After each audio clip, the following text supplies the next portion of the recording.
सच्ची मानिए, जिसके निकालने में तुमको सुख की अनुभूति हो रही, उसको रोकने में कितनी सुख की अनुभूति होगी। उन्मत्त हो जाओगे, बहुत जल्दी आपके सारे के सारे करण भगवदाकार होने लगेंगे यदि आप ब्रह्मचर्य का पालन करेंगे। शरीर स्वस्थ, हल्का, मन प्रसन्न, नींद आदि पर विजय, कितने गुण ही गुण। और ब्रह्मचर्यहीन आलस्य, प्रमाद, भोगों का चिंतन, मन का डिप्रेशन में पहुंचना, कमर में दर्द, टांगों में दर्द, सर में दर्द, घबराहट होना, बिना किसी कारण के मन भयभीत हो रहा है, भोजन अपच हो रहा है, बिना किसी प्रक्रिया के वीरनाश हो रहा है, बिना किसी प्रक्रिया के। काहे को मृत्यु स्वयं स्वीकार कर रहे हो, ये मृत्यु है।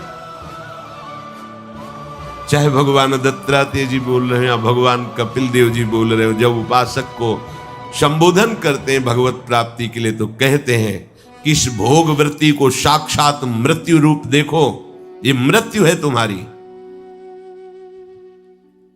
जब शरीर राग त्यागना है तो तुम शरीर से भोग भोगोगे तो आसक्ति शरीर की पुष्ट होगी, आसक्ति भोग सुख की पुष्ट होगी, है नहीं। कितने दिन शरीर रहेगा, कितने दिन भोग रहेंगे। विचारवान बनो, ब्रह्मचर्यम चरंती, ब्रह्मचर्य का पालन करो।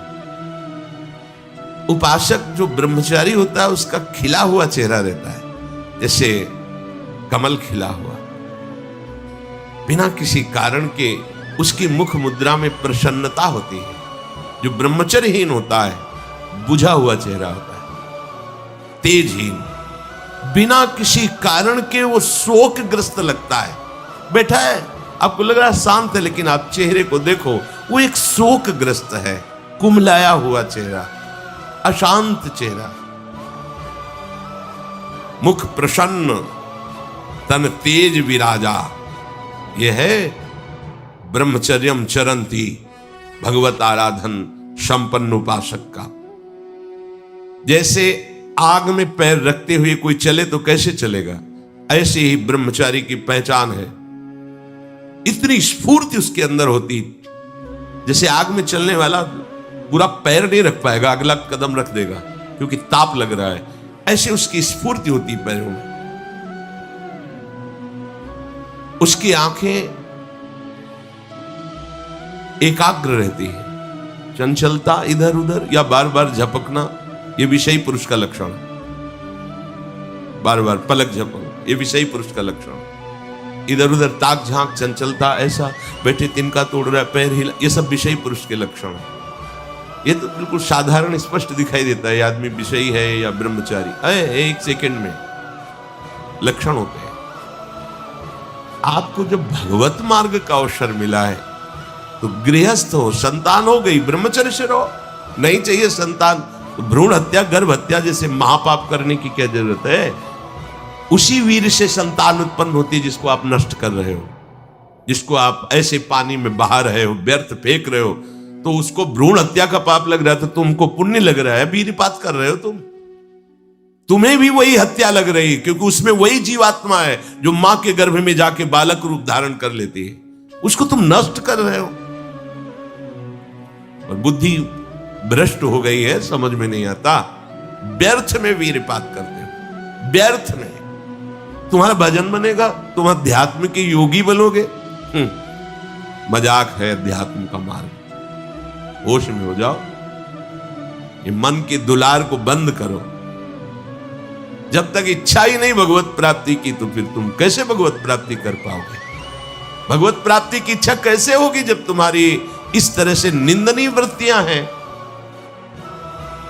इंद्रियों को दुलार कर रहे हो, मन को दुलार कर रहे हो, भगवत प्राप्ति चाहते हो, आचरण नीच और चाहते हो उच्च पदवी। सावधान हो जाओ। यदि क्षंतो ब्रह्मचर्यम चरंत, ब्रह्मचर्य बहुत बहुत आवश्यक है, सबके लिए आवश्यक है, स्त्री पुरुष सबके लिए आवश्यक है। आप उसको केवल भगवत प्राप्ति से ही मत समझिए। अरे जीना है तो ब्रह्मचर्य की आवश्यकता है। स्वस्थता की आवश्यकता है, प्रसन्नता की आवश्यकता नहीं। मरा हुआ जीवन, रोज सुबह शाम निकल रही, रोज जीवन जा रहा है, किस काम का जीवन? गया, गई रात्रि, गई दिन, गया समय जा रहा है। तुम्हारा उद्देश्य क्या है? तुम्हारे हाथ क्या लग रहा है? क्या प्राप्त कर रहे हो? विचार ही नहीं रह गए, विवेक ही नहीं रहे, पशुवत बस ऊपर चमड़ी में सुंदरता का लेप करके और मलमूत्रों के भांड में प्रियता करके पूरा जन्म नष्ट कर देना। कैसी धिक्कारमयी बुद्धि हमारी है। जहां हमें मुक्त होना चाहिए वहां मांग क्या रहे। कोई बिरला ही मुक्त होना चाहता है, वो बिरला वही होता है वीतरागाहा, जिसका राग नष्ट हो गया है। वो वैराग्यवान चाह करता है भगवत प्राप्ति की। जो भगवत प्राप्ति की इच्छा रखता है और ब्रह्मचर्य का पालन करता है, उसकी इंद्रियां शांत हो जाती है। सिद्धांत समझो, खूब भगवत भजन करो, चाहे गृहस्थ हो चाहे विरक्त। संतान उत्पत्ति की आवश्यकता है तो ब्रह्मचर्य नष्ट करो, नहीं तो गृहस्थ में भी ब्रह्मचर्य रहा जा सकता है। हर समय थोड़ी तुम्हारे अंदर विकार रहता है। बहुत सात्विक गृहस्थ हमने दर्शन की, बहुत सात्विक। अब तो ऐसा देखना, सुनना, बोलना, खाना पीना हो गया है कि ब्रह्मचर्य तो एक स्वप्न जैसी बात है, कोई इसे धारण ही नहीं करना चाहता। उसका कुपरिणाम सब भोग रहे हैं, सब भोग रहे हैं। नई अवस्था है, पता नहीं चलता है कि इसका जीवन का क्या उद्देश्य है, जीवन क्या है, समझ में नहीं आ रहा है। मतलब कोई बाहरी संसारी हो तो चलो, बेचारे को मार्ग नहीं पता है, रोज सत्संग सुनते हैं, उनको यह पता नहीं कि मेरा उद्देश्य क्या है। अभी तक कैसे यही समझ में नहीं आता, उद्देश्य क्या है तुम्हारा? भोग उद्देश्य है तो नाटक क्यों कर रहे हो? जाओ मरो जाके भोगों में। अगर योग उद्देश्य है तो फिर चूक क्यों कर रहे हो? आगे बढ़ो। संपूर्ण इंद्रियां शांत हो जाती है उसकी, जिसके अंदर भगवत प्राप्ति की इच्छा और ब्रह्मचर्य पालन। शब्द याद करो, ये शास्त्र है। यही तो हम चाहते हैं, इंद्रियां शांत हो जाए, यही चाहते हैं हम। भोग नहीं चाहते हम सब। हमारी इंद्रियों में जब वेग आता है तो हम परेशान हो जाते हैं, ये कैसे शांत होंगी? तो पूर्वाभ्यास रहा है, यही रास्ता रहा है कि जब वेग आवे तो इंद्रियों से भोग करो तो शांति मिल जाएगी, ऐसा। और ये उल्टा है, त्यागात् शान्तिरनन्तरम्। भोग का वेग आए, सह जाओ तो शांत हो जाओ। पर उल्टा बात हमारी बुद्धि सिखाती है कि भोगों को भोगो तो शांति मिल जाएगी। और भगवान कह रहे, जिन्होंने रचना रची इंद्रियों की और भोगों की भी, वो कह रहे त्यागात् शान्तिरनन्तरम्। तुम उनका त्याग कर दो तो शांति को प्राप्त हो जाओगे। चाहते हम शांति ही है, पर हमारी दुर्दशा है। एक आदमी गंगा के किनारे शांत बैठा, गंगा की तरंगों में आनंद ले रहा था। उसका मित्र आया, ओ कैसे बैठे हो? शांत। अरे नहीं भाई, कुछ करना चाहिए। कुछ बोलो ना, कुछ करना चाहिए। करने से क्या होगा? कुछ करोगे तो पैसा मिलेगा।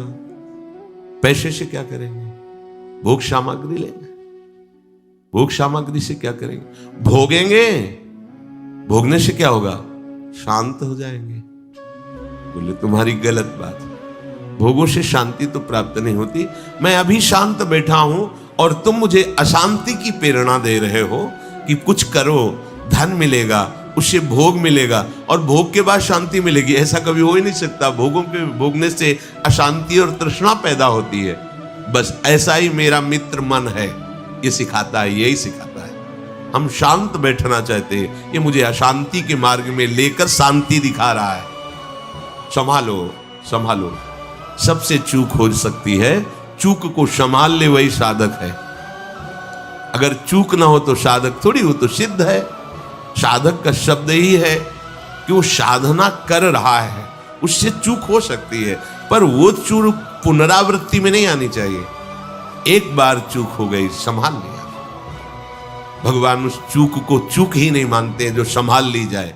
जो बार बार पुनरावृत्ति की जाती है वो अपराध है, वो दंड है, उसको भोगना पड़ेगा। कोई और दंड नहीं देगा। वही क्रिया, वही चेष्टा तुम्हारी तुम्हें जला देगी, तुम्हें अशांत कर देगी। एक क्षण की चेष्टा पूरे जीवन भर के लिए तुम्हें जलन पैदा कर सकती, पूरे जीवन एक चेष्टा तुम्हें विमुख कर सकती है, पूरा जीवन बर्बाद कर सकती है। तत्ते पदम संग्रहेण प्रवक्षे, ये समस्त साधनों का आखिरी फल है। जब कोई भगवत प्राप्ति की इच्छा करके ब्रह्मचर्य, ये बहुत खास बात है, बैठा लीजिए आप सब, ब्रह्मचर्य की अत्यंत आवश्यकता है। बिना ब्रह्मचर्य के अध्यात्म की चढ़ाई पर नहीं चढ़ सकते हैं। आपको परेशानी इसलिए होती कि आप उसी का चिंतन करते हैं। चिंतन छोड़ दीजिए, अभ्यास के द्वारा ऐसा चिंतन कीजिए। ऊपर प्रभु ने वर्णन किया, अभ्यास योग युक्तेन चेतसा नान्यगामिना, अपने चित्त को प्रभु के नाम रूप में लगाइए। भोगों का चिंतन ही ना हो तो कोई परेशानी नहीं भोग त्यागने में। भोग त्यागने में इसलिए परेशानी है कि हमारा भोग चिंतन मुझे चैन से नहीं रहने देता। अंदर से देखिए, कोई भी भोग क्रिया होने के पहले उस भोग में तदात्म होता है और चिंतन होता है। क्रिया बाद में होती है, सब कार्य पहले हो जाता है चिंतन के द्वारा।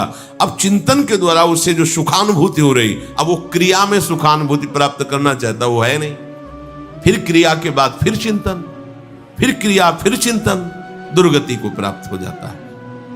चिंतन बदल गया, फिर क्रियाओं का कोई महत्व ही नहीं रह गया, भोगों का कोई अस्तित्व ही नहीं रह गया।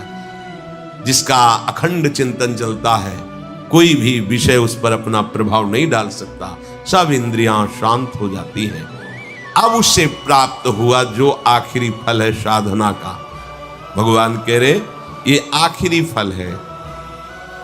पदम संग्रहेण प्रवक्षये, वो उस परम पद में प्रवेश कर जाता है।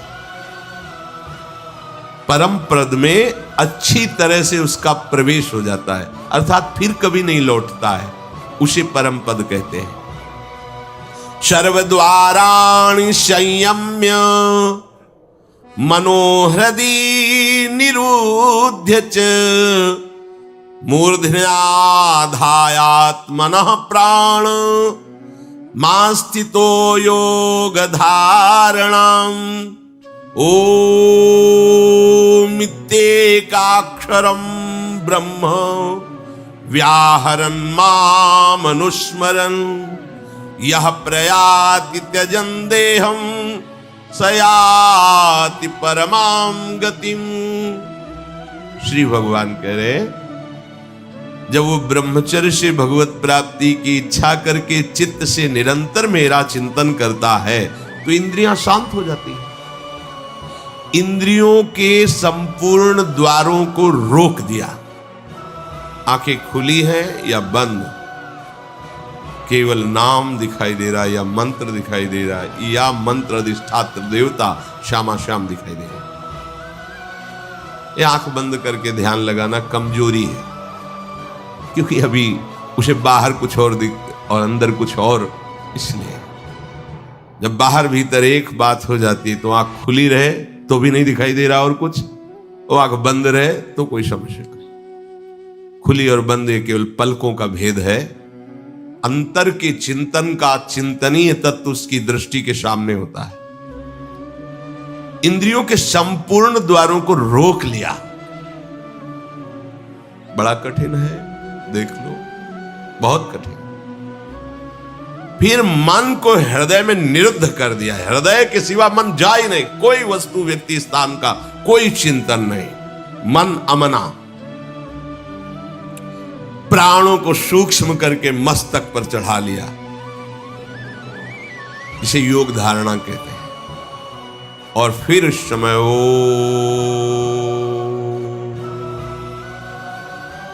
ये भगवान का नाम है ओम, ये ब्रह्म स्वरूप है। इसी से वेदों का प्रादुर्भाव हुआ। वेदों का जनक है प्रणव ओम, आउमा, इन्हीं से वेदों का प्रादुर्भाव हुआ। बड़ी महिमा है ओम की। उद्गीत, एक अक्षर ब्रह्म का मानसिक चिंतन करते हुए माम अनुस्मर, मेरा स्मरण करते हुए वो जब शरीर छोड़ता है तो सीधे परम गति को प्राप्त होता है। आप घबरा जाएंगे नहीं?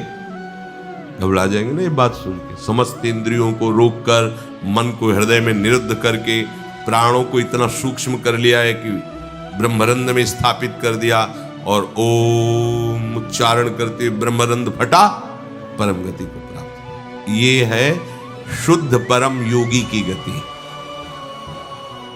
इसलिए महाप्रभु हरिवंश चंद्र जो बिल्कुल सरल बात कह रहे हैं, और उसके साथ साक्षी भी दे रहे हैं कि ये मैं ही नहीं कह रहा हूं, ये बड़े बड़े महापुरुष कह रहे हैं। आरती मदन गोपाल की कीजिए, देव ऋषि व्यास सुखदास सब कहत निज, क्यों न बिनु कष्ट, क्यों न बिनु कष्ट रस सिंधु को पीजिए। आरती मदन गोपाल की कीजिए, आरती मदन गोपाल की कीजिए। हरिवंश महाप्रभु के बड़ा एक कष्ट का मार्ग है। चूक हो गई तो परम गति नहीं मिलेगी, लेकिन हम तुम्हें हंसते खेलते परम गति का मार्ग बता रहे। हित सजनी जो परम कृपाल है, मदन गोपाल को अपने घर का ठाकुर मान लो। पद्मासन लगा के, प्राणों को सूक्ष्म करके, इंद्रियों को निर्विषय करके, मनोनिग्रह करके, प्रणव का चिंतन करते हुए, योग बल से प्राणों को मस्तक पर धारण करके, ब्रह्मरंध्र का भेदन करके परम गति को, वो परम गति बहुत हल्की होगी जो यहां मिलेगा। इस परम गति को प्राप्त महापुरुष भी महारानी जी के निकुंज में झांक भी नहीं सकते, नहीं झांक सकते। बहुत दुर्लभ रस है ये। क्या करो? बिल्कुल, क्यों न बिन कष्ट रस सिंधु को पीजिए। परम गति यही तो है लालजू महाराज, और कौन है? यही परम पद है। वो मेरे में प्रवेश पा जाता है, एकत्व भाव से भगवान में लीन हो गया। जैसे जल की तरंग समुद्र में लीन हो गई, ऐसे वो लीन हो गया। यहां का लीन होना अलग है। बहुत जल्दी आपको बिना किसी कष्ट के परम लाभ मिल जाएगा। ठाकुर सेवा विराजमान, मदन गोपाल, लाडले लालजू, राधा नाम या राधा वल्लभ रूप, प्रियालाल, जो भी भाव जैसे बन पाए, ठाकुर सेवा विराजमान। इनकी दासता से परम गति तुम्हारे पीछे पड़ी रहेगी कि स्वीकार कर लो, स्वीकार कर लो। हम नहीं कह रहे, तस्मात् शास्त्रम प्रमाणम दीयमानम न ग्रहणन्ति बिना मत सेवनम जनाहा। जो सारूप्य सामीप्य सारिष्ट एकत्वाद मोक्ष परम गति है, वो भगवान देते तो मना कर देते, हमें नहीं चाहिए, बस हमें आपकी सेवा चाहिए। बिना मत सेवनम जनाहा, आपकी सेवा छूट जाए ऐसा मुझे मोक्ष आदि नहीं चाहिए, परम गति नहीं चाहिए। महाप्रभु कह रहे क्यों कष्ट में कदम रख रहे हो? आओ, बिल्कुल सहज सरलता से परम गति तुम्हारे पीछे पड़ी रहेगी और रस सिंधु का तुम पान करोगे। क्या? इन ठाकुर का श्रृंगार कर। बहुत रिजवार है, इनको आपका भाव चाहिए। जैसे भी आप हो, कोई शर्त नहीं है कि ये चीज होनी ही चाहिए, नहीं। देखो, बाजरे की रोटी और नमक, धन्ना जाट, कुछ नहीं है, दूसरी वस्तु नहीं है ही नहीं घर में। ठाकुर साथ खेला कि नहीं खेला? आज तक वर्णन किसी भोग का ठाकुर जी ने नहीं किया। वाह वाह, सुदामा के तंदुल पाके बोल पड़े वाह। आज जो तृप्ति मिली, सबरी के बेर पाकर के ठाकुर जी को तृप्ति हुई। तो अगर 56 भोग से तृप्ति होती तो फिर बात अलग थी कि हम गरीब कैसे भोग लगा पाएंगे। लेकिन हमारे ठाकुर को आपका भाव चाहिए। गर्व है कि मैं 56 भोग लगाता हूं, ठाकुर ने देखा भी नहीं, दृष्टि भोग भी नहीं लगाया, क्योंकि गर्व रूपी दूषित वस्तु उसमें पड़ी है। और भाव रूपी परम स्वादिष्ट वस्तु पड़ी है, तो बाजरे की रोटी को रोकना पड़ा धन्ना जाट को कि तू 3 दिन हो गए पूरी रोटी खा लेगा तो मैं भूखा रह जाऊंगा, आधी तुम पाओ आधी हम पाएंगे। नवकिशोर ठाकुर जी नई अवस्था, धन्ना जाट खेल रहे ठाकुर भाव। महाप्रभु कह रहे हैं मदन गोपाल का श्रृंगार करो, उनकी आरती उतारो। देव ऋषि नारद, शुकाचार्य, भगवान व्यासदेव जी आदि बड़े बड़े महापुरुष कह रहे हैं यदि मदन गोपाल ठाकुर की सेवा की तो बिना कष्ट के परम गति परम सुख तुम्हें वरण कर लेगा। बिना कष्ट के तुम परम सुख सिंधु में डूब जाओगे, विश्वास करो।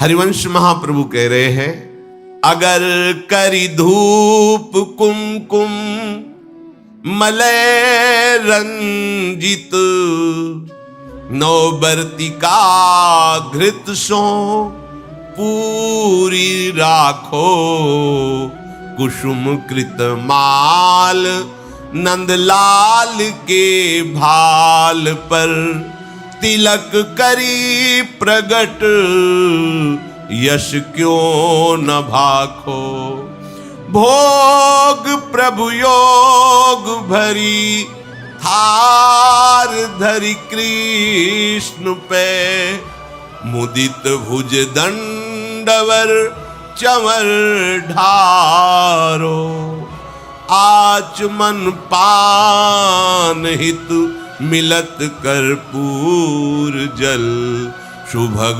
मुखवास कुलता पिजारो, शंख दुंदुभि पणवो घंट कल वेणुरो, झल्लरी सहित सुर सप्त नाचो, मनुज तन पाई यह दाय ब्रजराज भज, सुखद हरिवंश प्रभु क्यों न याचो, मनुज तन पाए यह दाय ब्रजराज भज, सुखद हरिवंश प्रभु क्यों न याचो। आरती मदन गोपाल की कीजिए, आरती मदन गोपाल की कीजिए। आरती सजाओ, ठाकुर को सुंदर सुंदर सुवासित जल से स्नान करा के, कोमल वस्त्रों से श्रीअंग प्रक्षालन करके, पोंछ करके विराजमान करो, सुंदर पोशाक धारण कराओ, सुंदर धीमे धीमे चंदन घर्षण करो, केसर कपूर डाल के ऋतु के अनुसार धीरे धीरे इसलिए मोटा ना हो, स्थूल होगा तो पत्रावली ठीक नहीं बनेगी, पत्रावली करो। सुंदर सुंदर पुष्प लाओ चयन कर, 2-4 पुष्प ही वृंदावन के हो गए तो लाखों करोड़ों के बाहर के पुष्प समानता नहीं कर सकते। इस धाम में जो प्रगट पुष्प है, किसी भी लता के 2-4 पुष्प कोमल पत्ते चढ़ा दो, हमारे ठाकुर रीझ जाएंगे। सुंदर सुंदर पुष्पों की माला गूंथो, अहो भाग्य है उनके जो रोज श्री जी की सेवा में ये सेवा का सौभाग्य। सुंदर सुंदर आभूषण फूलों के, माला फूलों की धारण कराते हैं, अहो भाग्य, जीवन धन्य, उनका हाथ धन्य हो गया। पूर्व जितने भी हाथों से हमारे कर्म नहीं होने चाहिए वो हुए हैं, वो सब भस्म हो जाएंगे, क्योंकि अब ठाकुर सेवा में हाथ लग गए। आप ठाकुर जी की रसोई अमनिया कर रहे, ठाकुर जी की रसोई अमनिया किए हुए पात्रों को अमनिया कर रहे, आप पोछा लगा, कृतकृत्य हो गए। लाखों माला भजन इसकी समानता नहीं कर सकता। श्री जी के उच्छिष्ट पात्रों को आपने मार्जन करके विराजमान किया नवीन भोग के लिए, लाखों माला इसकी समान, ये सेवकाई है। सेवकाई सीधे श्री जी को अधीन करती है, माला जपने का फल है, इसका फल नहीं, ये सीधे आराध्य देव को अधीन करती है सेवा। जैसे उपासक रात में जग करके नींद ना लेकर के कष्ट सहते हुए वर्षों का अभ्यास, ये श्रृंगार करते हैं। इसमें 2-4 घंटे नहीं लगते हैं। कल जो श्रृंगार होना है, मध्याह्न में विश्राम नहीं करते, नीचे वहां बेसमेंट में ये श्रृंगार करते रहते कपड़ों का। ये श्री जी आज ऐसे सिंहासन में बैठे, निहाल हो गए तुम। अगर अन्य कोई दुराचार प्रवृत्तियां तुम्हारे ऊपर शासन न करे, तुम अन्य कोई गलत कार्य ना करो, तो तुम खुद ही देख लोगे कि आपके अंदर श्री जी क्या देती हैं। जो बड़े बड़े योगियों के लिए दुर्लभ है, वो प्रीति आ जाएगी। लाडली जी के लिए रोना आ जाएगा, कभी श्रृंगार करते करते आंसुओं की झड़ी लग जाएगी। ऐसा होता है, ऐसा होता है। जब हमारे अंदर भाव बहुत है और सामग्री नहीं है, तब वो दैन्यता भरी सेवा होती, पूछो मत।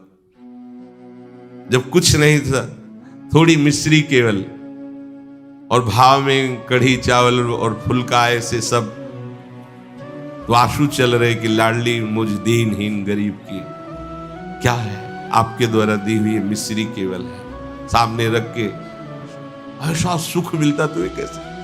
बिहारी जी के सामने से 4 डलियों से फूल मांग लिए, 1-1, 2-2 ऐसे फूल दे दिए, श्री जी के लिए फूल दे दिए, तो दे देते थे। मान लीजिए आके जब उनकी पंखुड़ी करके शयन के ऐसी छोटी सी गादी लगाते और श्री जी को विराजमान करके ऐसे चल, कैसे वो सुख तुम्हें कैसे वर्णन है।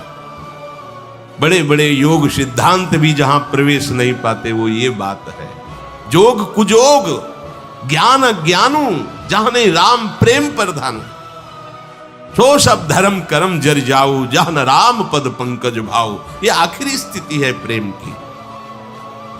महाप्रभु कह रहे इस बात के सुखदेव जी, भगवान व्यास देव जी, देवर्षि नारद साक्षी है कि जो मैं बात कह रहा हूं कि बिना कष्ट के तुम्हें रस सिंधु की प्राप्ति होगी।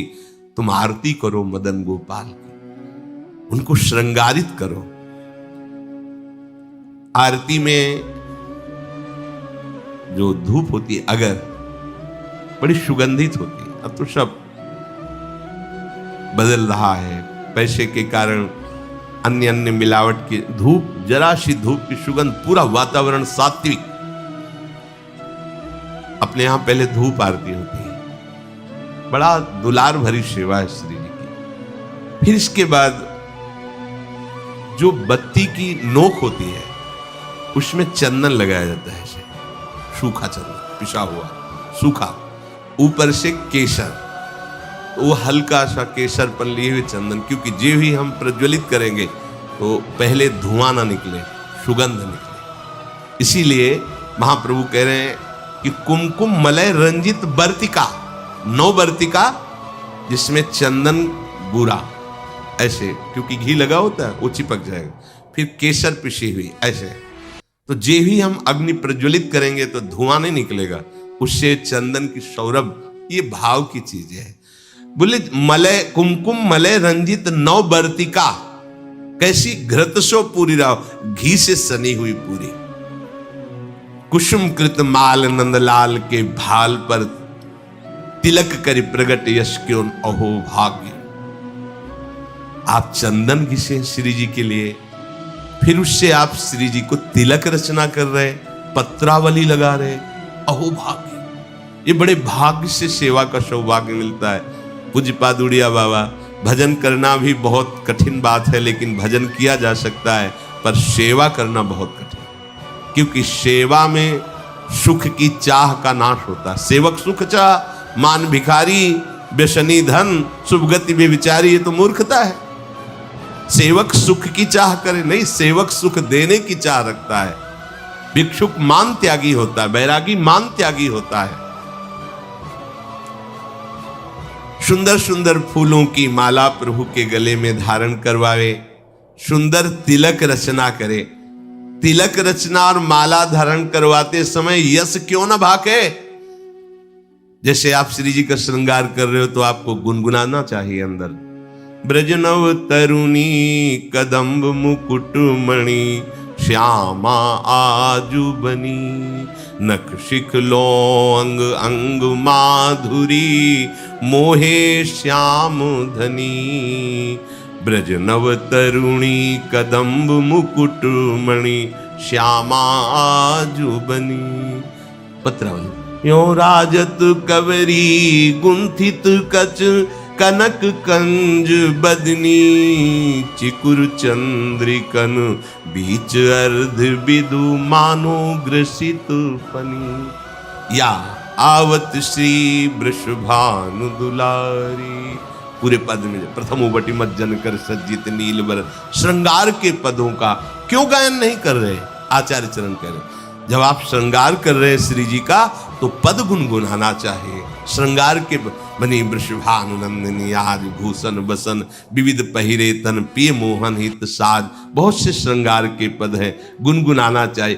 तिलक करी प्रगट यश क्यों न भाखो, क्यों नहीं तुम गायन करते?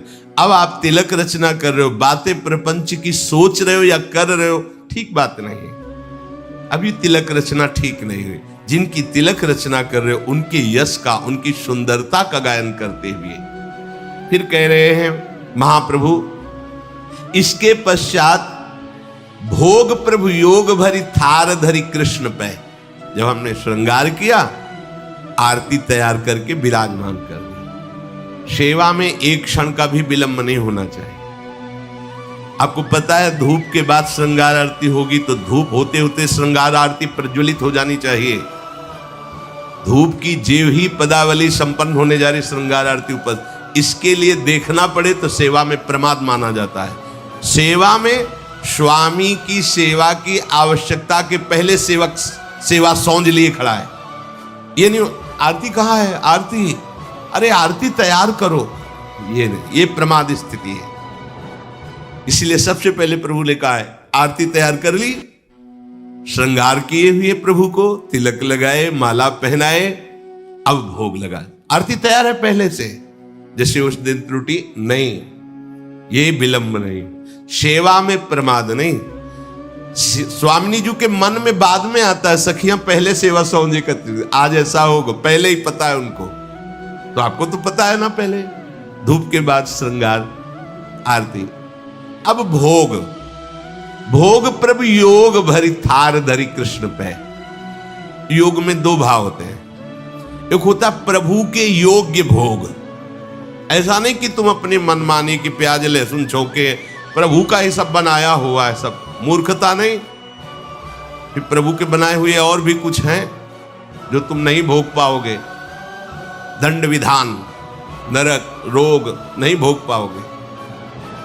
भोग प्रभु के योग्य लगाओ, जो हमारे प्रभु नहीं पा सकते वो हम नहीं पा सकते, इसलिए प्रभु के योग्य भोग लगाओ। शास्त्र सम्मत, संत जन सम्मत जो प्रभु को भोग लगाने योग्य पदार्थ है वही भोग लगाना चाहिए। बहुत उद्दंडता सेवा में नहीं होते। प्राय प्रभु ने ही तो बनाया, प्याज लहसुन हम उसको भोग लगा देते हैं तो क्या है, उन्होंने ही तो बनाया है। हाँ, उन्होंने नरक भी बनाया है तो आपको घुमा देंगे तो क्या परेशानी होगी, आपको थोड़े दिन रख लेंगे नरक तो आपको कोई परेशानी, फिर परेशानी ही परेशानी है। कैंसर भी प्रभु ने बनाया है, किडनी फेल भी प्रभु ने बनाया है, हार्ट, बड़ी समस्याएं, तो समस्याएं भी तो प्रभु ने बनाया है। होश में भोग प्रभु योग भरी, प्रभु के योग्य जो पदार्थ है वो थाल में रखो। दूसरा आध्यात्मिक आंतरिक भाव, योग कहते हैं अपनेपन को। इतना अपनापन हो कि मेरे लाडले हैं। अब कैसे, जैसे माँ अपने बच्चे को जो भोग पवाती है तो क्या अच्छी से अच्छी वस्तु पवाती है। कोई चाह होती है क्या, चाह एक ही होती है भरपेट बच्चा पाले। पूरा दूध खाली करो, खाली करो, नहीं खाली करोगे ना बाजार नहीं लिवा जाएंगे, तुम्हारे लिए वो चीज नहीं लाएंगे। फिर अगर नहीं खा, एक थप्पड़ मारो। वो रोष प्रकट कर रही काय के लिए, पूरा खाली करो दूध, अभी तो इतना कम पिया है। और उसकी भाव दशा को देखो कितना प्यार भरा है। क्यों, अपनापन है ना, मेरा लाला है तो मेरे लाडली लाल है, मेरे लाल। अपनापन, इतना गाढ़ अपनापन कि कहीं अपनापन रह न जाए, ये प्रभु को भोग लगाना होगा। अगर इस अपनेपन में भर करके आप एक नमक से चुपर कर रोटी भी रख देंगे तो हमारे प्रभु उसे छोड़ेंगे नहीं, पाएंगे। अपनापन प्रभु से नहीं है तो दुर्योधन ने भी व्यवस्था की थी भगवान की, देखा भी नहीं, अपनापन है विदुरानी को मेरे पे, तो छिलका वाह वाह करके पा रहे हैं। वाह कितना स्वाद है इसमें, केले में नहीं छिलके में। ये भोग लग रहा है काहे का? योग भरी, युक्त होकर, प्रभु में तदात्म होकर, प्रभु के प्रेम में डूबी विदुरानी। केले का छिलका दे रही, होश भी नहीं है। तो महाराज को भी, सर्वज्ञ प्रभु को भी होश नहीं। वो ये नहीं बोले कि अरे सुनो सुनो छिलका फेंको, ये गुदा में लाओ ना केला, ऐसा नहीं। वो भी मस्ती से विदुर जी पधारते हैं। अरे पगली ये क्या कह रही? प्रभु को छिलका छीन के गुदा दिया। प्रभु की आंख खुली, जैसे वो डूबी थी ऐसे प्रभु डूबे थे। वो पवाने में डूबी थी, प्रभु पाले में डूबे थे। आंख खुली, बेस्वाद हो गए विदुर जी। अब वो स्वाद नहीं, क्योंकि तुम्हारी बुद्धि लग रही है, वहां बुद्धि ही नहीं रही। ऐसा योग हो गया है कि भोग चक्क लग रहा है। ये है वास्तविक भोग। दो प्रकार का भाव इसमें, कि प्रभु के योग्य ही भोग थार पे विराजमान करे, और दूसरी बात प्रभु से इतना अपनापन हो जाए कि अपनेपन में आप थोड़ा सा जल भी देंगे तो अमृत जैसा प्रभु से पान करेंगे। प्रभु योग भरी थार धरी कृष्ण पे, अब सुंदर भोग लगाया। आचमन पानहित मिलत कर्पूर जल, सुवासित सुगंधित। ऋतु के अनुसार, सर्दी है हल्का सा गुनगुना जल, गर्मी का समय है शीतल जल, थोड़ा कपूर मिश्रित, थोड़ी इलायची डाली, सुगंधित सुवासित। जितना भाव करोगे ना आप, अच्छा आपके पास कुछ नहीं तो भाव के में क्या जाता है, अमुक अमुक पदार्थ डाल दी, बड़ा सुवासित बड़ा सुगंधित जल। अब आचमन करा रहे हैं, प्रभु स्वीकार कर रहे हैं। वस्तु भोक्ता प्रभु तब होते जब आपके अंदर भाव हो। तो पहले भाव भोगा फिर वस्तु, अगर भाव नहीं तो वस्तु भोक्ता प्रभु नहीं होते, ये ध्यान रखना। वस्तु वापस तुम्हें मिलती है ना, तो ऐसा नहीं कि भोग नहीं लगा, पक्का प्रत्येक कण कण का भोग लगना, क्योंकि आपका भाव उसमें मिला। भाव प्रभु ने पा लिया और उच्छिष्ट वस्तु आपको दे दी। अब जब आप पाओगे तो वही उच्छिष्ट प्रसन्नता प्रदान करेगा। प्रसादे सर्व दुखानाम हानि रस्योपजायते, समस्त हानि, वह अखंड प्रसन्न, ऐसी प्रसन्नता में भगवत प्रेम स्फुरित होता है। आचमन कराया सुगंधित जल से, फिर सुभग मुखवास, मुखवास पान की बीड़ी, सुंदर पान की बीड़ी, इलायची नारियल आदि डाल के सुंदर तैयार प्रभु को पवाया। मुखवास, इससे क्या होगा, जितने भी दैहिक दैविक भौतिक ताप है सब तुम्हारे नष्ट हो जाएंगे। जितने भी ताप समूह के समूह सब भस्म हो जाएंगे। अब सुंदर चंवर लेकर के प्रभु के ऊपर चंवर कर रहे हैं। फिर शंख दुंदुभी पणव घंट वंशी झल्लरी, ये सब स्वर से एक साथ बजावें और फिर प्रियालाल की आरती करें। आरती गान करके फिर नृत्य करें, नाचो आदेश करते हैं। झल्लरी सहित सुर सप्त नाचो। ये क्या हुआ, बोले मनुज तन पाए दाय ब्रजराज भज, सुखद हरिवंश प्रभु क्यों न याचो। हरिवंश महाप्रभु कहते हैं मनुष्य शरीर की प्राप्ति और ऐसा दांव भगवत प्राप्ति का, अब इससे बड़ी कोई भगवत प्राप्ति नहीं होती।